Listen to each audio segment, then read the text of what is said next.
Bom, obrigado, Letícia, obrigado, Elaine, obrigado, Danilo. Acho que agradecer o convite, é sempre um prazer estar aqui participando desse debate. É um mercado que a gente acompanha bastante, né? Não só via resseguro, mas também, como o Danilo comentou, talvez seja o seguro que mais hoje está envolvido ao risco catastrófico, é a cobertura que a gente tem all risks aqui no mercado, super impactado e que é extremamente relevante quando a gente analisa sobre o impacto de mudanças climáticas, o impacto dos eventos catastróficos. O habitacional vai estar sempre ali representado, né? Obviamente pela natureza do risco. A ideia do desafio de hoje, assim, pedido para a gente trazer, é uma reflexão que a gente já tem tentado mostrar para o mercado ao longo dos últimos anos, né? O Brasil já deixou muito tempo de ser um mercado não catastrófico. Acho que essa é uma frase que a gente já não usa-se mais no mercado, não somente pelas mudanças climáticas, mas também pelo um efeito natural que a gente acompanha cada vez mais o acúmulo de risco em certas regiões que já têm propensão natural de acontecimento de riscos catastróficos. E com isso a gente tem visto cada vez mais exemplos. Acho que o Rio Grande do Sul, em 2024, foi algo que todo mundo vai lembrar. A gente sabe que é o evento mais marcante, mas não obstante a gente tem visto uma série de outros eventos, né? A gente tem visto danos por vento ultrapassando 200, 300, 400 milhões de reais todo ano sinistrados. Deixou de ser aquela margem só Paraná, Santa Catarina. A gente viu a fábrica aqui da Toyota no interior de São Paulo. A gente viu o Juiz de Fora acontecer esse ano. Então, assim, uma série de eventos que mostram que não dá mais para achar que o Brasil não está inserido. O habitacional já está super inserido nesse segmento, mas a ideia vai ser a gente abordar também um pouquinho assim, o que isso tem impactado para o mercado, o que isso traz de oportunidade, o que isso traz de reflexão, o que a gente, como incorporação, tem feito com o mercado. Eu acho que via FENSEG, via CNSEG, a gente tem tido uma parceria muito grande. Vou tocar um pouquinho também aqui no estudo, quem acompanhou, alguns talvez aqui tenham visto, uma parceria que a gente fez via o CINSEG, também filiado da CNSEG, com a Prefeitura de São Paulo, que a gente trouxe isso recentemente. Então, passar um pouco por esses pontos. Se eu ficar andando por aqui, vocês não, espero que eu não atrapalhe muito a tela, tá, gente?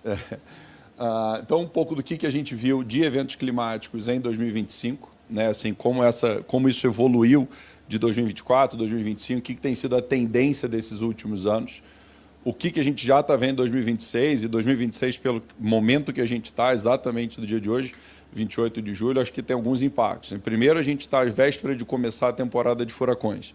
Temporada que, por uma razão geológica, acontece todos os anos, começa agora em agosto, vai até final de novembro no Atlântico Norte, basicamente pegando o Caribe e pegando o sul da Flórida, Texas e por aí vai. Ou seja, essa tende a ser a época do ano que resseguradores começam a acender as velas, porque a temporada de furacões pode ser extremamente disruptiva. A gente vai falar um pouco do que é o cenário brasileiro, o que a gente tem visto, o que a gente tem sentido de impacto. O impacto financeiro da falta de seguro, né? Por mais, de novo, a gente fala aqui do habitacional, o habitacional tem essa cobertura all risks, mas o Brasil hoje, seja por oferta, seja por demanda, a gente vê ainda talvez dos maiores gaps de cobertura do mundo, né? A gente está 6 vezes acima da média mundial em termos de falta de cobertura a eventos catastróficos. E o que já está sendo feito, né? O que a gente está fazendo, o que a indústria tem feito, o que o mercado tem feito. Então, o que a gente viu acontecer em 2025? Em 2025, a gente fecha o ano mais uma vez acima de 100 bilhões de dólares em perdas seguradas, ou seja, é um mercado que vai talvez para o seu 10º ano seguido com 100 bilhões de dólares de perdas seguradas. Isso vindo de um total de 224 bilhões de perdas econômicas. E a gente vê que isso sai, ou seja, ele é um ano um pouco mais brando que 2024, que tinha sido cerca de 147 bilhões de perdas seguradas. A gente sai da média dos últimos 5 anos, ajustada por inflação, em 125 bilhões de dólares. Ou seja, catástrofe da natureza é algo que o nosso mercado, onde todos estamos inseridos, vive disso, né? Uma estimativa por alto diz que 60% a 65% do prêmio global de resseguro protege catástrofe da natureza. Então, assim, realmente isso é o core business de todo esse mercado que a gente está inserido. Mas, mais importante que isso também, obviamente, a gente está protegendo resiliência. A gente está protegendo o funcionamento das cidades. O que a gente viu, por exemplo, seguro age não só no incêndio, como na catástrofe, também como prevenção, né? O mercado atua também para evitar certos danos. Então, muito do que foi visto em termos de não acontecer, por exemplo, o funcionamento da cidade, né? Quando a gente viu, por exemplo, Porto Alegre, o aeroporto fica fechado o tempo que ficou, uma série de redes de funcionamento, saneamento básico, abastecimento, combustível, comida, remédio, assim, é algo que a gente precisa evitar. Uma pauta grande, a gente vai mostrar aqui, do trabalho que a gente fez com a Prefeitura de São Paulo, inclusive passa por isso, assim, como que a gente pode se proteger, como que a gente pode analisar não somente o dano da reconstrução, né? A apólice de seguro toma aqui uma indenização monetária, mas como que a gente pode agir para que certos corredores logísticos, certos aspectos sociais não sejam impactados.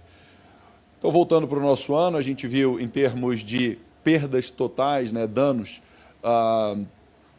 econômicos e não danos segurados, a gente viu os incêndios, talvez foi o mais marcante, os incêndios na Califórnia. Esses incêndios ficaram cerca de 50 bilhões de dólares, esses números variam, as estimativas de 50 a 70 bilhões de dólares, dependendo ainda de alguns ajustes, é claro.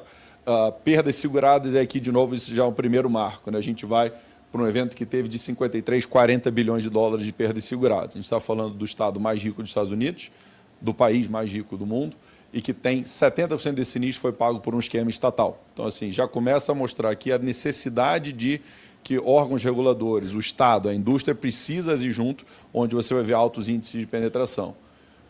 Bastante diferente, a gente vai para o terremoto que teve, sobretudo em Mianmar, mas pegou Tailândia, um pouco de China e Vietnã, onde a gente já vai prever uma penetração de seguro perto de 10%, né? Um sinistro de perdas econômicas de 12 bilhões de dólares para sinistros segurados de 1,5. O furacão Melissa, que passou sobretudo Jamaica e Cuba, também com cerca de 10 bilhões de dólares de perdas econômicas para 3 bilhões de dólares de perdas seguradas. Todas as partes que a gente chama de severe storm nos Estados Unidos, as que não são nomeadas, mas são uma parte de tempestades, mais 10 bilhões de dólares, e alagamento na China ficou em 6. Esses foram o ranking dos top 5. Quando a gente mostra aqui, o principal movimento quando a gente vai para perdas seguradas, ou seja, sai de perdas econômicas, a gente vê que sai uma série desses índices. E os Estados Unidos volta a ser, talvez, o ponto principal por conta da penetração de seguro. A gente vai falar mais tarde um pouco em cima de gap, mas se o mundo trabalha com gap de seguro de 60% a 70%, os Estados Unidos é o contrário. A gente vê o gap dele ser de 40% a 30%. Ainda é grande, mas é dos menores do mundo, porque junta um pouquinho do que a gente vai falar em termos de quais são os fatores que mais entram. E aí, aqui, talvez, um dos pontos que mais faz a reflexão. Se a gente vai para números de morte por esses eventos, o único que é mencionado aqui é o terremoto. Os outros, todos os eventos sequer aparecem no top 10, seja de perdas seguradas ou perdas econômicas. Então, associar que o componente social do seguro, né, também de prevenção de perdas, também de prevenção social, é importante e não está sendo representado. Então, como a gente falou, 25 para 24, a gente tem uma queda de perdas totais, uma queda de perdas totais seguradas, um aumento de fatalidades, e isso sempre é uma volatilidade que a gente vai ver ano a ano, dependendo de onde aconteceu. Se a gente volta para o que está acontecendo hoje, a gente está tendo incêndios na Europa, de novo, em montante recorde. Hoje, um terremoto no Japão, que já se fala em bastante vítimas, especialmente ali, parece um shopping center que desabou. Mas, de novo, se você vê, quando teve ano que isso foi na Turquia, a gente já não vê o mesmo tipo de penetração. Então, como a gente falava, alguns dos destaques, e aqui alguns destaques que mostram, sobretudo, o que vem de mudanças climáticas. Os incêndios na Califórnia não tiveram a dimensão que tiveram, né? São mais de 16 mil hectares. Né? Um gap que a gente falava aqui, né? 40 para 53. Perdas econômicas indiretas vão somar mais 10 bilhões de dólares, ou seja, mais 0,6% do PIB de Los Angeles. Perdeu-se quase 10 mil empregos. De novo, a gente está falando do estado mais rico. Hoje em dia, a Califórnia, acho que é a sétima maior economia do mundo sozinho. 60% dos negócios em Palisades e 40% dos negócios em Eaton afetados. Ou seja, mesmo talvez numa das áreas mais resilientes, onde se deveria ter recursos para esse tipo de estrutura, olha o impacto que teve. E aqui a gente não está falando de um evento que a gente chama dos eventos primários. Isso não é um terremoto, isso não é um furacão, isso foi um incêndio. Um incêndio que teve um componente grande de mudanças climáticas, porque ele vai carregado, seja por um tempo mais seco do que o tradicional e também pela velocidade dos ventos que espalhou mais rápido do que qualquer tipo de resposta. A gente viu o furacão Melissa, que também traz, assim como a gente viu em 24, uma série de first of its time, né, em termos de primeiras vezes que algumas aconteceram. Então, categoria 5, maior pico de ventos constantes da história, já medida pelo Instituto Norte-Americano, o maior impacto de ventos chegando em contato com o solo, empatado com Dorian de 2019 e com o furacão Labor Day de 1939, ou seja, atingindo recordes ali também. A pressão atmosférica causa muito dano, porque aqui que a gente vai ver os danos secundários, a segunda menor pressão atmosférica, ou seja, extremamente potente em termos de dano. E 93 mortes, 10 bilhões de dólares e 70% de gap. Então, assim, mais uma vez um evento dessa magnitude. E o terremoto em Mianmar, aí de novo, né, expõe sobretudo o gap. Gap de 90% de proteção, mais de 5.000 mortes diretas. O epicentro, né, na segunda maior cidade do país, e a gente vê esse tipo de dano. Principais observações, é o que a gente comentava, né? Mais uma vez acima de 100 bilhões de dólares. Os riscos secundários, mais uma vez, se destacam como onde causa-se os maiores danos e por que a gente vai falar um pouquinho do porquê que isso é importante. Mais de 200 bi, né, a gente começa a trabalhar. Por que eu falava até antes, quando a gente falava da temporada de furacões? A gente estima hoje que o mercado consegue absorver até 200 a 250 bilhões de dólares e isso vai ser o que o mercado chama de earnings event. O earnings event, ou seja, isso basicamente consome lucratividade esperada. O mercado está extremamente capitalizado, todos aqui sabem que a gente está vivendo um ano soft. Se a gente ultrapassa muito dessa marca, a gente vai começar a chegar no que a gente vai chamar de capital event, ou seja, algo que vai começar efetivamente a consumir reserva, consumir capital. Muito mais que isso, aí começa a botar insolvência. Óbvio, mas aí já estamos num cenário extremamente 5, 6, 7 vezes maior do que a média que tem sido trabalhada. Nesse sentido, por que a temporada de furacões é importante? Quando teve Harvey, Irma e Maria, eu acho que foi o Irma chegando na Flórida, e dependendo da trajetória, já se falava em um furacão que poderia ultrapassar 100. Então, se a gente teve um ano de 100 e poucos bilhões de dólares seguradas, sem nenhum furacão atingindo áreas mais densamente expostas, isso poderia virar 200 com um furacão. Por isso que a temporada de furacões tende a ser algo sempre muito monitorado, porque ela sim vai ter os grandes picos, como a gente viu Katrina, como a gente viu Harvey, Irma, Maria, entre outros. É um pouco do que a gente vê, né, o que é em termos de afetação, ou seja, né, onde os países mais afetados pelo clima. Isso a gente começa já a ver que vários países, inclusive o Brasil, estão extremamente afetados pelo clima.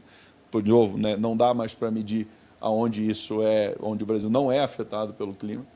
E quando a gente vê essa variação, na verdade era para estar invertido, mas quando a gente vê, sobretudo no último, o quanto isso muda do 2020 e 2024 do que era a série história de 95 até lá. Ou seja, países que não estavam tanto afetados, Canadá, Argentina, Brasil estavam um grau abaixo, diversos outros, ou seja, a mudança climática também mostrando o quanto esse tipo, onde a geografia dos impactos catastróficos mudou bastante. 2026, isso está sendo atualizado todos os dias, né, mas a gente viu, sobretudo, 70 bilhões em perdas econômicas até o momento, isso está sendo atualizado de novo diariamente. Hoje o esquema estatal da França para a região de Bordeaux, produtora de vinho, começou a ser acessado, porque o incêndio já está chegando nessa região. Já tínhamos vivido, até quando estávamos com a CNSEG em Londres, uma onda de calor extremamente relevante que aconteceu ali foi em junho. Temos a expectativa do Super El Niño, e o Brasil extremamente inserido nesse contexto, né? O que o Super El Niño pode acontecer ainda é o esperado, seja impacto para a agricultura. Volta-se a falar, sobretudo, no cenário que aconteceu em Rio Grande do Sul, porque um Super El Niño, de novo, a gente vai estar falando em excesso de chuva na região sul. Uma temporada de furacões que o NOAA prevê abaixo para moderada, e, de novo, aqui, muitas vezes a gente pensa, não dá, brinquei aqui, não dá para se animar muito, porque um dos maiores furacões da história, em termos de danos, o Andrew, aconteceu exatamente no ano que o NOAA previa abaixo em mais para moderada. Ano passado foi prevista como super forte e ela não foi. Aconteceu muitos furacões fortes, mas que não tiveram, né, danos causados, ou porque ficaram somente no oceano, ou se dissiparam antes de fazer landfall. Mas, de novo, nenhuma estimativa pública mostra o ano de novo abaixo de 100 bilhões de dólares, especialmente agora com o Japão, isso certamente já vai ultrapassar de novo essa marca. Então, a gente tem visto alguns desses eventos, mais uma vez, ondas de calor, alagamentos, queimadas. E por que a gente marcou esses aqui? Porque, de novo, tudo isso tem sido feito com base nos danos secundários.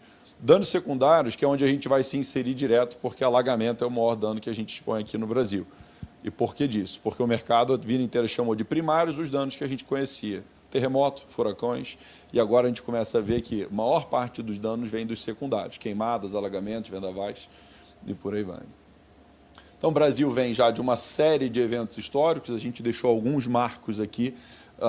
Então, vai ter um pouco de queimada na Amazônia, enchentes, ciclones bombas no sul, que 2020 a gente teve perdas significativas, mas tem tido todos os anos.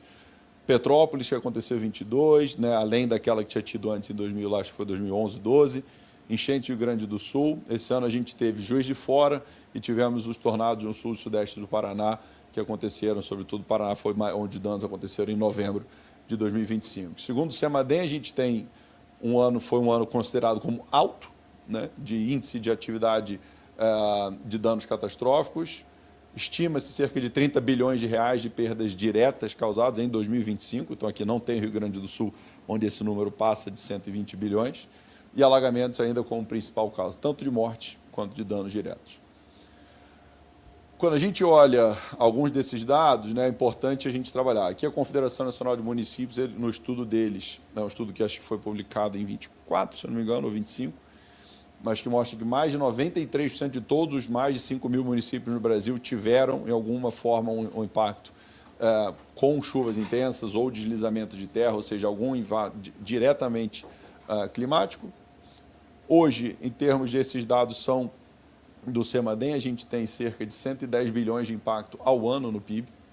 1% dos gastos das despesas primárias vai para isso, ou seja, ainda é muito pouco que a gente consegue trabalhar em prevenção.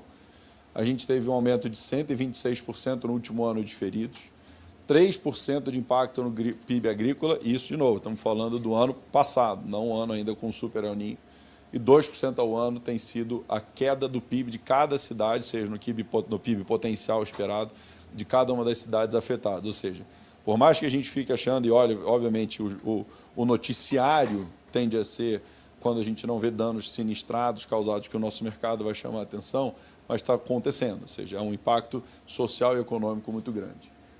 A gente trouxe isso aqui, só quis trazer para a gente voltar a entender assim, um pouco do que é a dimensão de alguns desses impactos e trazer eles a valor, vamos dizer assim, a valor presente. O próprio Atlas do governo federal trabalha com 500 bilhões de reais de perdas econômicas direto nos últimos 10 anos.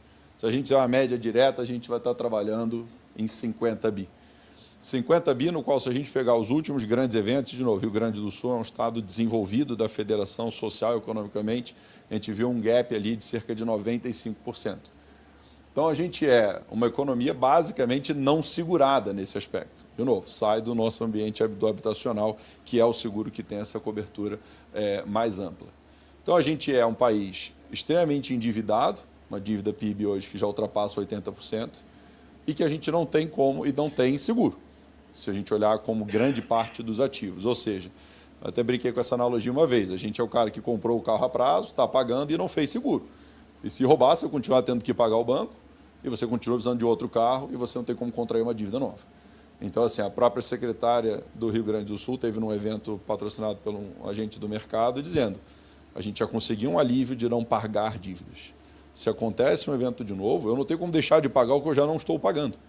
Então, assim, como que eu me endivido? Como que eu vou reinvestir? Como que eu vou fazer esse tipo de resgate? Eu fico muito dependente do apoio externo. Então, são algumas mensagens que são importantes a gente entender a relevância do seguro para o nosso mercado. Então, assim, se a gente olhar só a média dos últimos, se tiver essa média direta, se a gente, dos últimos 10 anos, seria um impacto de quase 0% do PIB de 2024. Só o Rio Grande do Sul são 0,8% do PIB. Sobre a dívida pública, Rio Grande do Sul 1,3%, 0,6% do que seria a média que a gente tem visto ao ano. Sobre investimento estrangeiro direto, isso é quase um quarto do que a gente vê de investimento estrangeiro direto na economia brasileira. Sobre investimentos em infraestrutura, estamos falando em mais de 17%, de novo, na média de 10 anos, do que é comprometido de verbas em concessão, valor muito importante, 60%. E do orçamento da Defesa Civil Federal, a gente está falando em um dano que é 1.200% do orçamento, ou seja, a gente gasta muito mais com o dano do que na prevenção. E, de novo, do resultado primário, olha o impacto que tem. 1/3 do resultado primário é o quanto negativo, é o quanto a gente impacta com esse tipo de perda. E aí vem do que a gente está falando, relevância financeira, vou dar uma acelerada rapidinho, mas o que a gente tem visto de impactos no mundo, mas sempre a gente tem perdas que vão causar de cerca de 0,3 a 0,5 da média do PIB mundial. E hoje, se você tem um impacto da natureza, a gente sabe muito bem, você vai reconstruir como? Você reconstruir com seguro, que seria um recurso externo, ou você vai ter que consumir capital e poupança ou dívida. Então, assim, por que esse ponto é importante? Porque se a gente usa, não havendo recurso externo, você vai consumir recursos que já estão ali. Ou seja, você diminui a possibilidade de reconstrução e o PIB potencial. Aqui a gente tinha feito um cenário assim, de um pequeno PIB, de como isso funcionaria. Se você não tem seguro, você tinha lá um total de recursos entre ativos e poupança de 300, você tem um evento que consome metade disso, você acaba ficando com gastou recursos e poupança para reconstruir, ficou com um potencial econômico menor. Ao passo que se a gente tem, você reconstruiu aqueles meios ativos, consumindo poupança ou dívida que tinha.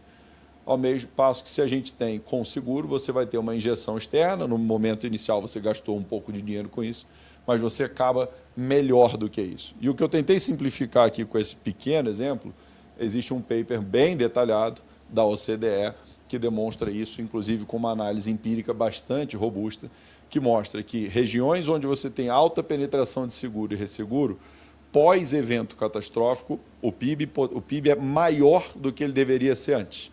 Ao passo que regiões moderadas e que têm ou baixo penetração de seguro, a atividade econômica reduz pós o evento catastrófico. E a consequência é direta e simples.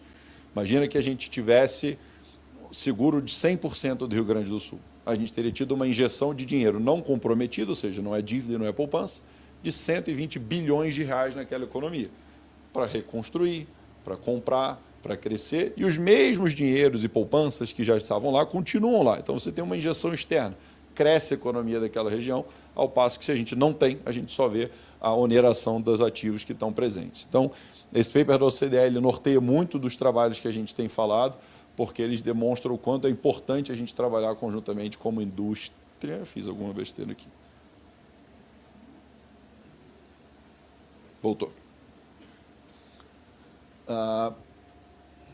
Alguns dados só para a gente exemplificar, mas o principal é, quando a gente fala em perdas econômicas diretas, ali 220, 300, dependendo do ano, bilhões de dólares, a ONU estima que isso vai a 2 trilhões de dólares quando a gente pega o que são as perdas diretas e indiretas. Ou seja, esse dado é da ONU, exatamente de 2025, em estimativa de que, além do que eu vou perder diretamente daquele dano, o quanto eu vou deixar de crescer, o quanto eu vou deixar de ter um potencial futuro, o que eu perdi em termos de vidas, um potencial mais agregado de toda essa perda. Se a gente imaginar isso aqui, é o PIB do Brasil.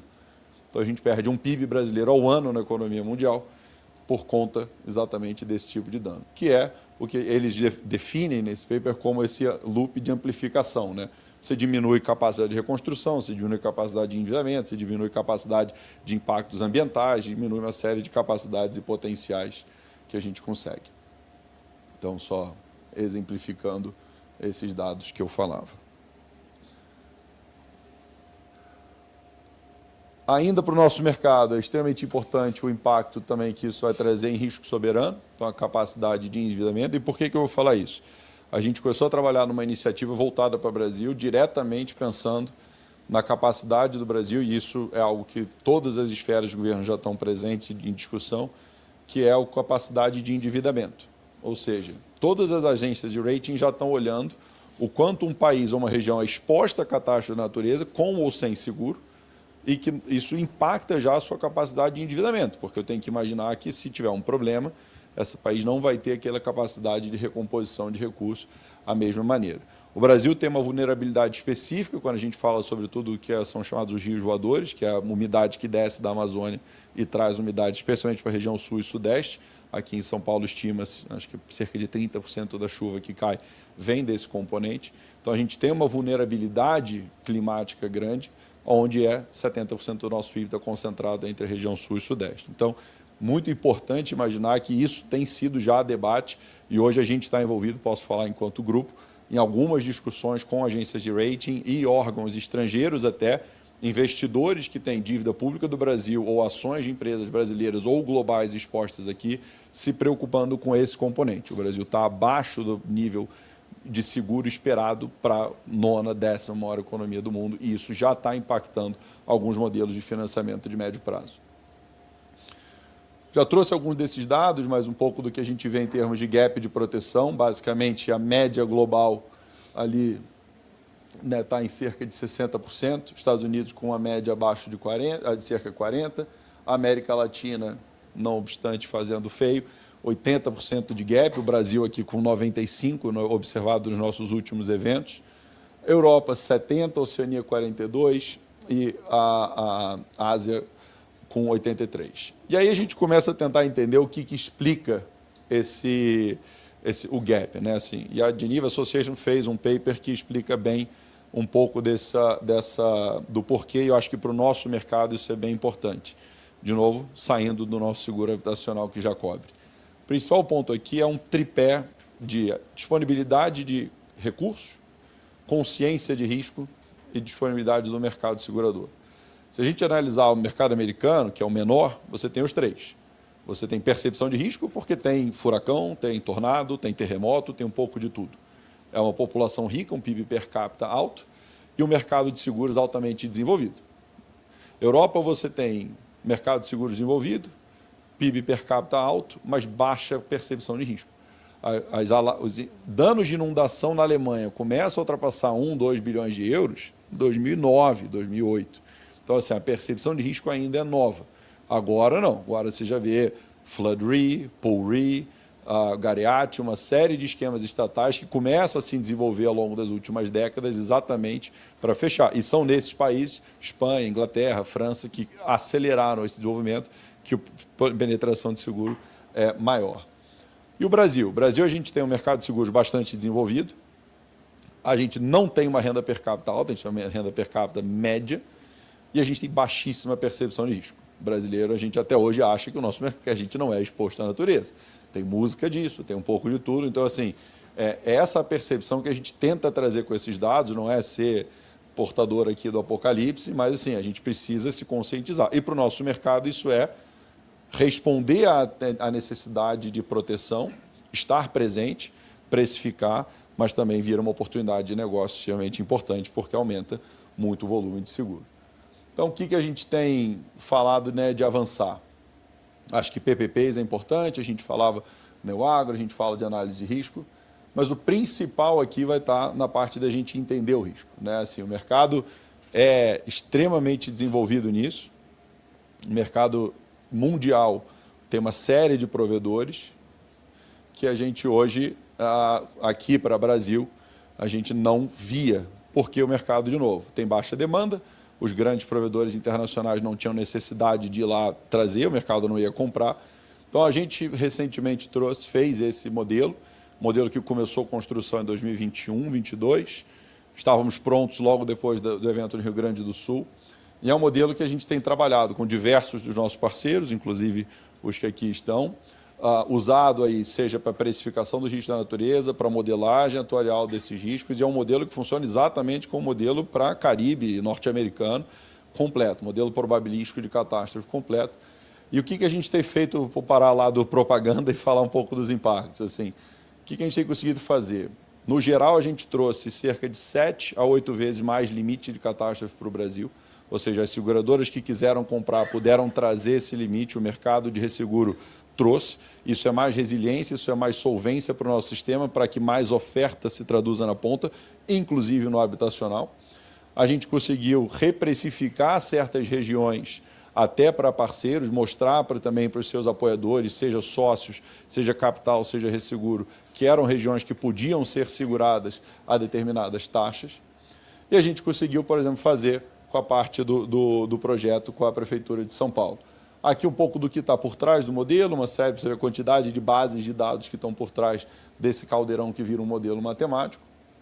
Mas o principal aqui seria, então, a gente falar, por exemplo, da parceria com São Paulo. O que a gente trouxe com a Prefeitura? A ideia ali foi sair do ambiente de algo puramente de danos e falar do ambiente do gestor público. Então, a gente fez um eixo de infraestrutura social, um eixo de atividade econômica, um eixo de mobilidade, um eixo de vulnerabilidade e serviços urbanos. Ou seja, quanto que eu vou impactar, não somente qual o dano, X bilhões de reais é o dano na cidade. Não, quantas escolas estão sem aula por quanto tempo? Qual perda de arrecadação para a cidade porque você não está tendo recolhimento de impostos sobre serviços? Quantos leitos de hospitais estão parados? Quantas unidades básicas de saúde? Qual hospital que eu não consigo chegar porque aquela rua alagou? Qual aeroporto rodoviário que eu não consigo evacuar a população porque aquilo impactou? Então, esse foi o trabalho feito. Um pouco de alguns resultados, isso aqui a gente publicou na época, então são dados públicos, o que é o componente alagamento em cada um daqueles pilares. Alguns dos resultados principais, né, quando a gente olha somente nas áreas de pico, estamos falando em 200 mil alunos impactados, 180 mil pessoas de situação vulnerável que poderiam ser impactados, 2.500 vagas de assistência social, 2.000 leitos hospitalares ou similares, 10 estações de trem, 13 estabelecimentos da administração pública, aqui somente nas regiões de pico. E vale a ressalva, a Prefeitura tem feito muito, a gente ficou extremamente, positivamente, muito impactado pelo que eles tinham já de projetos de resposta direta, projetos, sobretudo, para o evento de curto prazo, a chuva que todo verão cai aqui à tarde, mesmo como morador novo da cidade, eu já aprendi a apanhar dela. Então, assim, a gente consegue medir aqui o que é o efeito de maior prazo, ou seja, o que é o evento se Rio Grande do Sul acontece aqui, né, que para nós foi um evento de 1 em 100 anos em período de retorno. Aqui a gente trouxe para eles uma série de grids, obviamente a Prefeitura, o decisor hoje, o gestor público tem acesso a isso através da plataforma e consegue fazer toda uma priorização de investimentos. Alguns dos exemplos estimados, ou seja, quando a gente analisa o que seria o evento de 1 em 100 anos, a gente estaria falando de 3 bilhões de reais de perdas diretas. Se a gente já traz para 1 em 500, isso já vai para 5. E o principal, através da ferramenta, a gente conseguiu também trazer um componente de variação climática, ou seja, a gente consegue ver esses números hoje, 1,5 grau de aquecimento global, 2 graus e 3 graus de aquecimento global. Então, se eu quero me preparar para o futuro, se eu quero investir numa obra que vai estar resiliente para a cidade ou para a companhia, para a seguradora, quero pensar, a gente está falando de apólices habitacionais de 30 anos. Então, assim, eu tenho que pensar que esse book vai estar comigo no runoff por mais um bom período de tempo. Né? Então, assim, especialmente pelo ativo físico, o MIP ainda vai caindo pela dívida, mas o ativo físico vai estar lá. Então, assim, eu preciso proteger isso pensando no que evento vai acontecer daqui a 20 anos. E o evento daqui a 20 anos, com a Terra aquecendo 1 grau, 1,5 grau, 2 graus, ele vai mudar. A intensidade dele vai mudar. Então, de novo, muitos dos parceiros aqui já viram isso funcionando, mas eu acho que para o nosso mercado é fundamental ter essa consciência. A consciência que o mercado global já tem, né? O mercado exposto a catástrofe já está muito acostumado a ver e que a gente quer tentar cada vez mais. Porque quando a gente traz esse tipo de solução, é que a gente vai ver juntar vários desses pilares. Né? A gente tem tido as ações com a CNSEG, um evento como hoje, a conscientização do mercado é fundamental para isso, para que a gente possa trazer isso para a preocupação do dia a dia. A gente sabe que, via o regulador, via ações governamentais, tem tido uma série de debates de incluir outras coberturas obrigatórias em outros seguros, muitos dos quais, alguns dos subscritores e gestores aqui também são responsáveis pelas carteiras, se a gente fala, por exemplo, no residencial, se a gente fala no PME, então não é o que a gente já está respondendo para o habitacional, pode vir a ser uma resposta que a gente vai ter que fazer em curtíssimo prazo para o residencial, para o PME. Então é importante a gente estar pronto e estar pronto para isso, porque se a gente estiver muito bem pronto, o que é um risco adicional vira uma oportunidade de negócio. E aí a vantagem do mercado de seguros ser anticíclico, né? O que para nós é uma oportunidade de negócio, o lucro para o mercado não é um dano para o comprador. O comprador está mais resiliente, ele investiu em prevenção de risco, ele está protegido para a hora que isso acontecer. Então a gente tem que, querido, ser bastante apoiador dessas iniciativas. A gente sabe que quis trazer alguns dados aqui para mostrar o quanto essa realidade já está nos circulando. Já tem soluções, já tem uma série de iniciativas, CNSEG, SUSEP, órgãos de governo, parlamentares. A gente tem feito alguns debates com diversos, a gente sabe que a FENSEG e a comissão tem sido também, o habitacional ele vai ser o carro-chefe como teste de uma série desses tipos de solução, até porque ele já está exposto a esse risco. E a gente quer o apoio da indústria cada vez mais e ser uma parte construtiva disso. Então, acho que aqui encerra um pouquinho da minha parte. Temos tempo para perguntas e respostas? Se tiverem perguntas, é claro.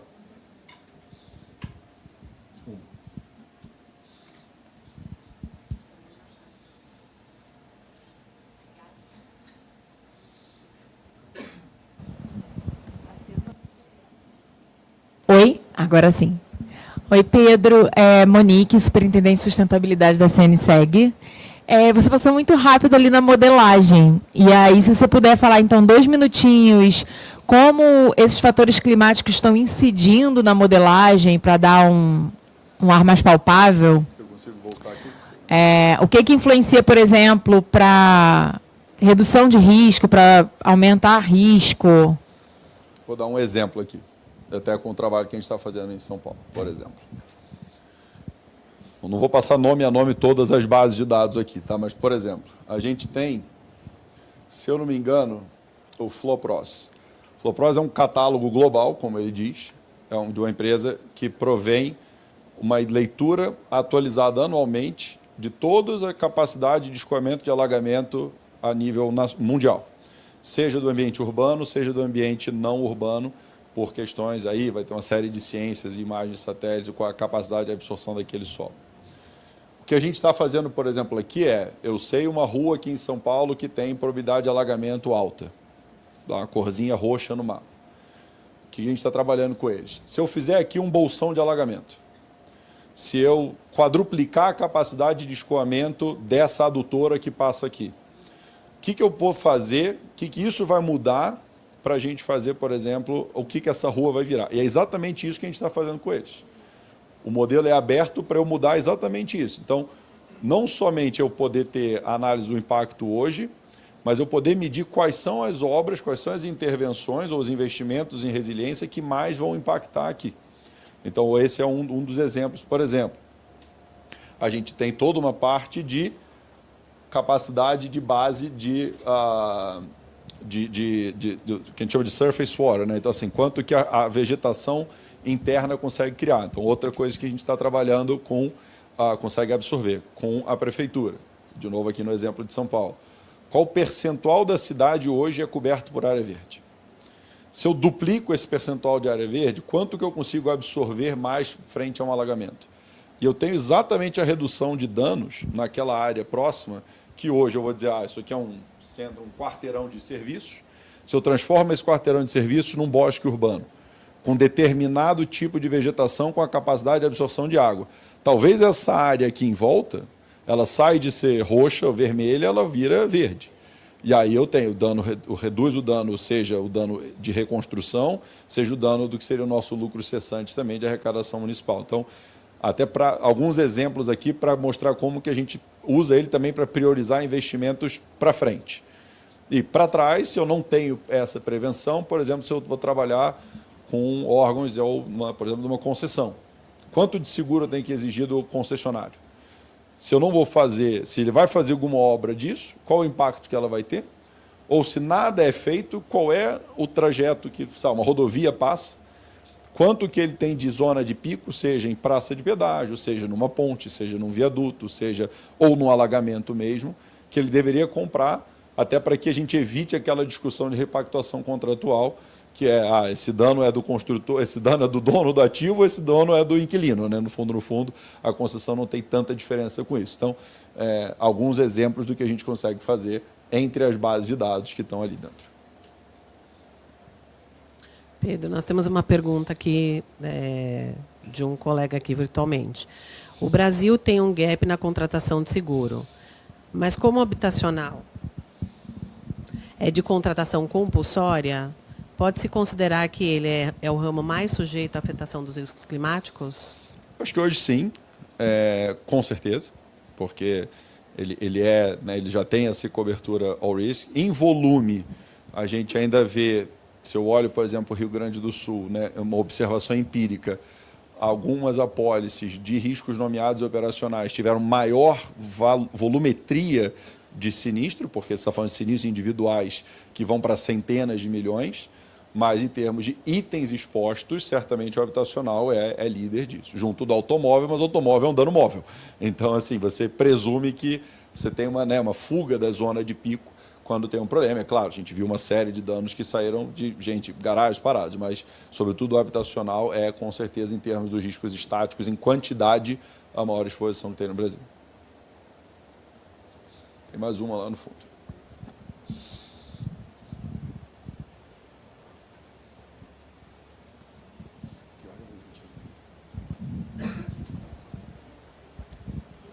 Oi, Pedro. Boa tarde. Boa tarde. Alex, da Caixa Residencial, da área de sinistro. Na sua opinião, na sua experiência junto aos resseguradores, sejam nacionais e internacionais, como tem sido a visão deles em relação ao uso da IA para otimizar a regulação de sinistro, operações de uma forma geral, não só para ganho de eficiência, mas também controle de custos? Obrigado. Do que a gente tem visto, obrigado pela pergunta, assim, da experiência que a gente tem dentro de casa, extremamente favoráveis, tá? Porque o que a gente vê é, em geral, sobretudo quando utilizado, para não substituir o trabalho mais qualitativo, sobretudo para dar volumetria onde sequer era feita, por exemplo, uma inspeção. Então, aí a turma, assim, gabaritou, né? Porque a gente sabe que não é custo eficiente você conseguir fazer todas as inspeções, por exemplo, prévias ou pós-evento, ou, por exemplo, como a gente viu na catástrofe agrícola da safra 21-22, faltou-se peritos. Então, se eu consigo colocar para dar agilidade, eu diminuo o litígio e sinistros judiciais que depois vão aumentar em valor, eu reduzo fraude, eu reduzo, né, assim, o impacto direto. Então, certamente, de novo, o único cenário, que não é o caso, acho que aqui, que a gente vê assim, de um pouco de preocupação, é quando você troca o que hoje é feito bem, assim, tailor-made, bem pessoal, que é o caso mais complexo, por algo de IA. Ainda se pede que seja mais como o Copilot, assim, vamos, você faz, eu faço e a gente confere. Mas onde dá celeridade, dá massificação para o que não é feito, o mercado tem apoiado bastante.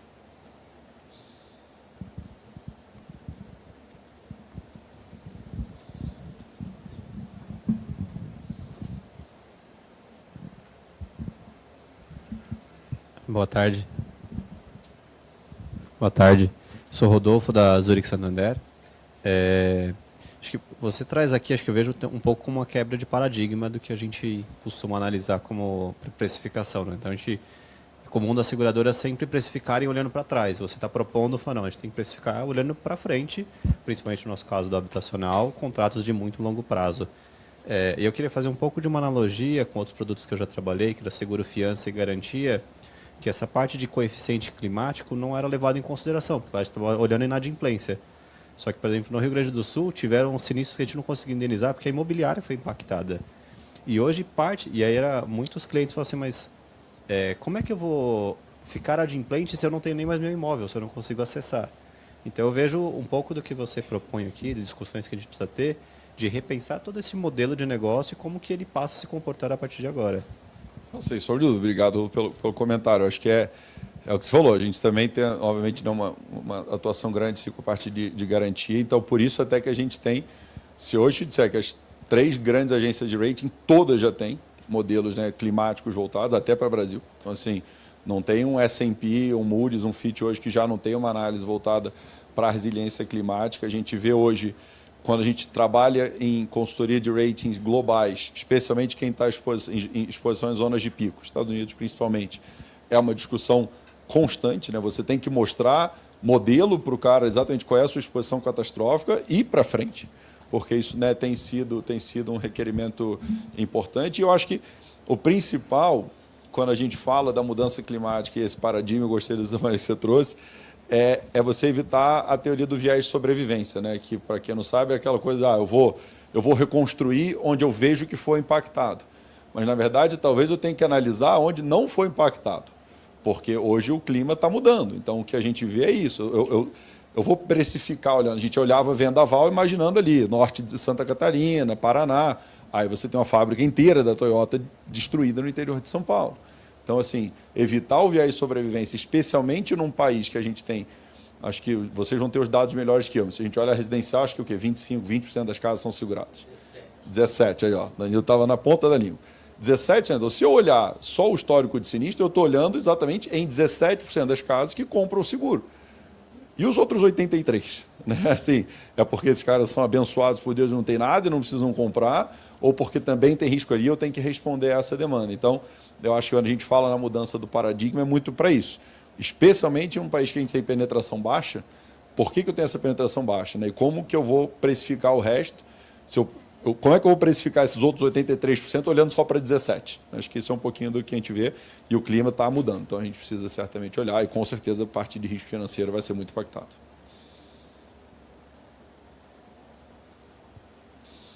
Mais nenhuma? Então, muito obrigado.